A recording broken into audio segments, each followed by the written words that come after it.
জীবনযুদ্ধ কতটা কঠিন তা বাবা বেঁচে থাকতে বুঝিনি। আসসালামু আলাইকুম সুপ্রিয় দর্শক, আমি এই কিউনাস আপনার লগে আর আজকে একজন প্রবাসী ভাই লাইফ স্টোরি শেয়ার করবো আপনার লগে। সিকিউরিটির সাথে নামটা আর কি হইয়েন না। আমার জীবনে আমি এমন কোনো খারাপ কাজ নেই যা করিনি। আমার বাবা একজন প্রবাসী ছিলেন, যিনি দেড় যুগ ধরে প্রবাসের জমিনে ছিলেন, এবং আমি একজন প্রবাসীর ছেলে হিসাবে যখন যা চাইতাম তখনই তা আমার বাবা আমাকে দিয়ে দিতেন। আমার মা, ভাই বোন, পরিবারের যে কেউ যা চাইতেন বাবার কাছে, তাৎক্ষণিক বাবা তা দিয়ে দিতেন। জীবনের গুরুত্বপূর্ণ সময়ে আমি বন্ধুদের সাথে, গার্লফ্রেন্ডের সাথে সময় নষ্ট করেছি। আমোদ ফুর্তির মাঝে নিজের জীবনকে কাটিয়েছি। হঠাৎ একদিন বসে আছি বন্ধুদের সাথে আড্ডা দিতে বাজারে, তখনই আমার ফোনে একটি কল এলো। আর সেই কলটি আমার জীবনকে পাল্টে দিয়েছিল।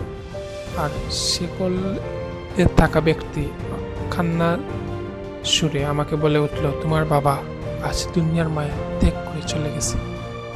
তখনই আমার চোখ ঝাপসা হয়ে গেল, সবকিছু আমার কাছে অন্ধকার মনে হলো। আমি হাউমাউ করে কাঁদতে শুরু করলাম। আমার বাবা চলে গেলেন না ফেরার দেশে। দেখা হলো না আর বাবার মুখ সরাসরি। পরিবারের প্রত্যেকটা মানুষ সর্বক্ষেত্রে বাবাকে অনেক বেশি মানসিক চিন্তার মাঝে, মানসিক দুশ্চিন্তার মাঝে রেখেছিলাম।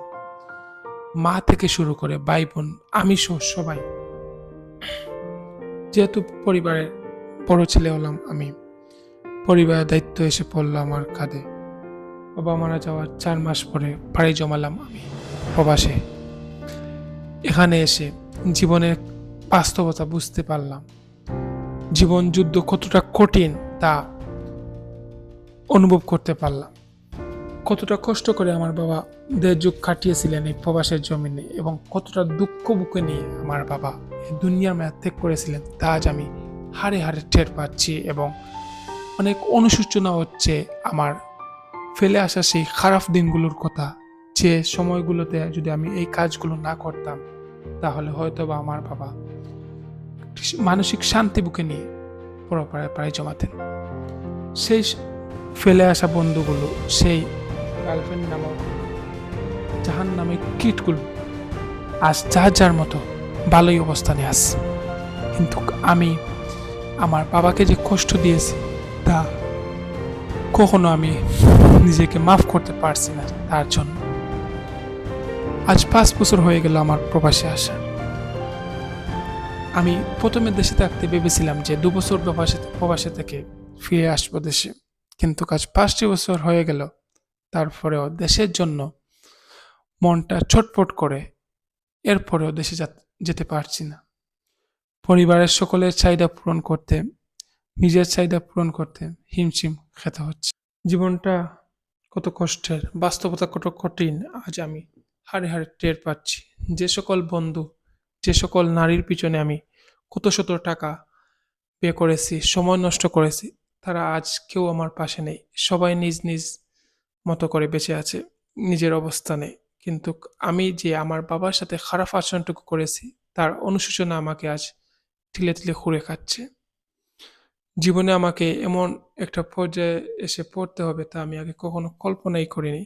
যদি আমি আগে তা ভাবতাম তাহলে আমার বাবার সাথে আমি সেই খারাপ আচরণটুকু করতাম না। মাঝে মাঝে একটি কথা ভাবি আর নিজের মনে অনেক কষ্ট পাই যে আমার বাবা কিভাবে দেড় যুগ প্রবাসের জমিনে কাটিয়েছিলেন আমাদেরকে ছেড়ে।